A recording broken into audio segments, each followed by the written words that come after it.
In a second development in the world of the National Lottery, Ithuba, the lottery operator, is currently trying to locate the winner of this week's staggering R124 million Powerball jackpot. Joining us via Zoom is Michelle van Trotsenburg, Ithuba's head of marketing and corporate affairs, to give us an update on the search and address recent allegations. Michelle, thanks for your time and happy Women's Day. Thank you very much. And welcome to your viewers. Michelle, can you provide an update on the search for the R124 million Powerball jackpot winner? Yes, I can. So the jackpot was won on Tuesday nights. We had our draw on Tuesday nights, and we had an estimated jackpot of 124 million rand. And we had one lucky winner that purchased their ticket on the Absa banking app with a wager of 37 rand and 50 cents. So those odds were absolutely amazing. And where is the winner? I suppose is a question that everyone is asking. Definitely. It is quite common for people that have won to not come straight away to our offices. They need to check their tickets, or if in this case they would have received a call from their banking partner. Maybe they didn't take the call, or maybe they're just waiting a little bit just so that it can absorb. It's a huge amount of money. So in a lot of cases, it's a huge shock to the system. I mean, one day you wake up going to bed thinking, I played the lotto, and the next morning you wake up as a multimillionaire. So those are kind of things that we anticipate. And, you know, once the winner has had the opportunity to verify their ticket, they will come through to our offices and we'll start the verification process. So, Michelle, when you talk about this individual having purchased a ticket via the Absa app, in all fairness, it is, I suppose, proper to assume that you would know who this winner is. We don't know who the winner is, and the banking app would understand who the winner is. The way we track the tickets is through a serial number. So until the person comes forward to physically claim the ticket, we have no clue where the person's from. Through a banking app, it could be anywhere in South Africa. So it's only once they've actually been notified by the banking partner. The winner file is then sent to our head office. And yes, then at that point, our dedicated winner services team will know exactly who the winner is, where do they from. But we keep that as anonymous as possible, just for the protection of the actual winner. So only once they come through is it completely verified, but still 100% anonymous. So looking on the other side of the equation, if you will, this individual has won a staggering amount of money. Absa, through their banking app, would know who this individual is. How much time do you give Absa to make that connection? And at what point do you step in if the individual hasn't come through? Because using this particular example, it's fairly simple to find out who that person is, correct? Absolutely. You're absolutely right. So the bank will know the very next day after the draw is concluded that who they need to contact, and they do try and contact them. So the bank will continuously make contact with them.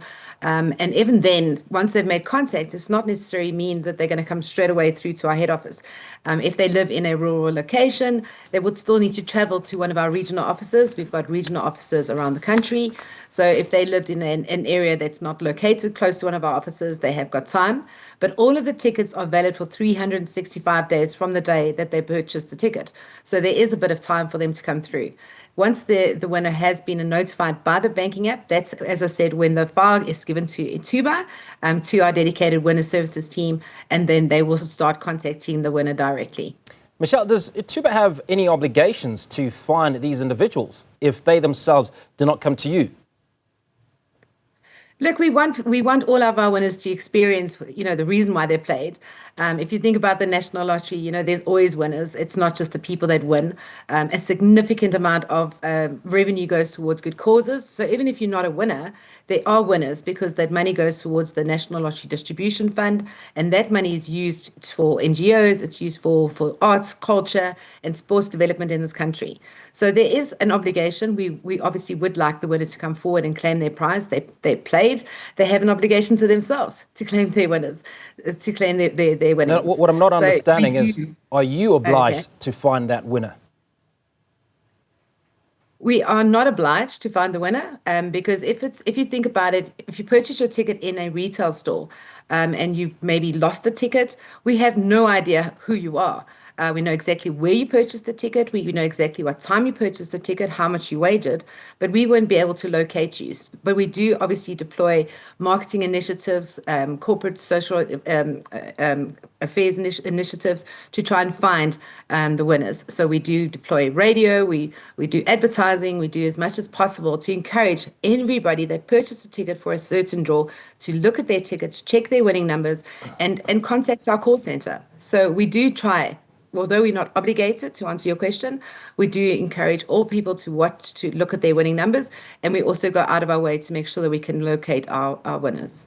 You have to be familiar, Michelle, with what's been going on social media. Now, there have been recent allegations, certainly online, about jackpot wins being manipulated or linked to the company. How does Ithuba respond to these claims? I mean, can you reassure our viewers about the integrity and transparency of Ithuba's lottery draws?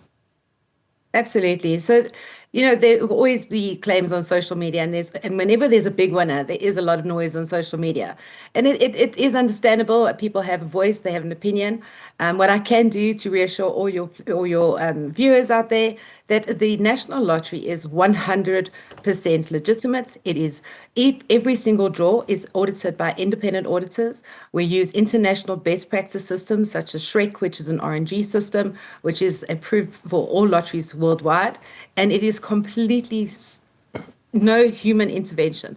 It is a system that literally goes through. We have independent auditors, our regulator, the National Lotteries Commission. They attend our draws. They are working like clockwork, and there's no human intervention. So there are claims, and everybody is welcome to their opinion. But what I can definitely assure you that the draws are 100% handled with integrity and transparency. We've had media at our offices to go through the entire process. There's no human intervention. And if anything, it's much better than the old draw machines, because in the past, the draw machines, they would break down. We would have live draws and the machines would break down. So now it's 100% digital, it's seamless, and it's absolutely handled with the best of abilities in terms of integrity and transparency. Michelle, when you're giving away winnings, such as 124 million rand at one go, it suggests that there is capacity or there is budget to have these televised. Do you still have them televised? If not, why? Absolutely. Yes, we do. We absolutely do. We've got both Lotto televised on Wednesdays and on Saturdays on SABC2. And then we've also got Powerball that it is flighted on every Tuesday night at 9 o'clock on ETV, and also Channel 404. And these are broadcast live as it happens? Or are these pre-recorded? Not exactly how it happens. 8:30, our sales close. So from 8:30, nobody can purchase tickets anymore for that particular draw. We do the actual draw through the RNG system. The draw numbers are verified. We then send it through to our broadcaster partners. They verify it again, and then it is aired on the actual draw shows at 9 o'clock or at 8:57, which is on SABC. And once the draw show has been aired, we then only release the results of the dividends, the payouts, the number of winners. So even at that point, we don't know if there's any winners. So it is technically live because nothing is completed until the draw show the numbers are aired so that everybody can check their tickets at that point. Then we also then go make sure that we get all the results out by 9:30 or between 9:30 and 10 to make sure that we can get the results. Our call center is open till 11 o'clock. So we have many people that contact the call center to contact us to find out what the lucky numbers were. Now, finally, you're on the final stretch as National Lottery Operator. When does your contract end? So we've got a temporary license. As you know, Ithuba Holdings had a license since 2015. So we were the third operator in South Africa. We've been now awarded a 12-month temporary license, and that comes to end on the 31st of May, 2026. All right, I think that's where we're going to leave that conversation. Michelle from Trotsenburg, appreciate your time. Thank you so much for clarifying those issues.